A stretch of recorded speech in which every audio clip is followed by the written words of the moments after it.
مبارک ہو، بیٹی ہوئی ہے۔ آپریشن تھیٹر سے باہر نکلتی نرس نے اس سے مخاطب ہوتے ہوئے اطلاع دی۔ 2 سال ہوئے شادی کو اور آج اولاد کی خوشی نصیب ہوئی۔ ڈاکٹر نے بتایا تھا کچھ پیچیدگیوں کی بنا پر میجر آپریشن کرنا پڑے گا۔ توقع تھی کہ اللہ کی ذات اولاد نرینہ سے نوازے گی، لیکن مبارک ہو، بیٹی ہوئی ہے۔ یہ وہ الفاظ تھے جنہوں نے اسے جھنجھوڑ کے رکھ دیا۔ شاہ زیب نام تھا اس کا۔ لڑکیوں کو تو جیسے پیروں کی جوتی سمجھتا تھا۔ آج ایک لڑکی کے ساتھ ہوٹل میں دیکھا گیا تو کل نئی لڑکی کے ساتھ پارک میں۔ فلرٹ کرنا تو دائیں ہاتھ کا کھیل تھا، جوانی کا عروج تھا۔ انہی رنگینیوں میں غرق ایک لڑکی کی زندگی تباہ کر دی، لیکن پیشانی پر ندامت کی شکن تک نہ آئی۔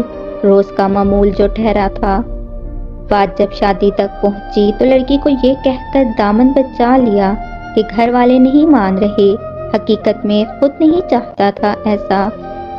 اپنی عصمت اندھی ہوس میں لوٹانے کے بعد لڑکی کہہ پائی تو بس اتنا، میں جذبات کی روح میں بہہ کر جو کر گئی اس کا صلہ بھی پا لیا آج۔ یہی نصیب تھا میرا۔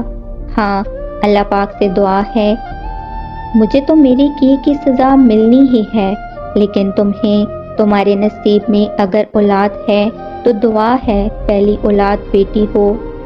جوانی کے نشے میں چور یہ بات بھلا بیٹھا تھا ہی ایسا بے فکر لاپرواہ۔ کچھ عرصے بعد ماں نے خاندان میں ایک لڑکی دیکھ کر رشتہ طے کیا اور یوں دیکھتے ہی دیکھتے کچھ عرصے میں شادی بھی ہو گئی۔ جب بیوی نے گھر میں نئے مہمان آنے کی خوشخبری سنائی، بہت خوش تھا۔ اس دن قدم زمین پر نہ ٹکتے تھے، اور جس دن نرس نے بتایا کہ مبارک ہو، بیٹی ہوئی ہے، اس دن اس لڑکی کے الفاظ ہتھوڑے کی طرح برس رہے تھے دماغ پر۔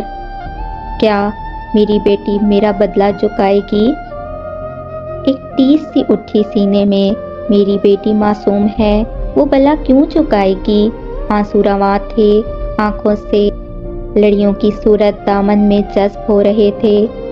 کیا کہیں میری بیٹی کے لیے بھی کوئی شاہ زیب پیدا ہو چکا ہے؟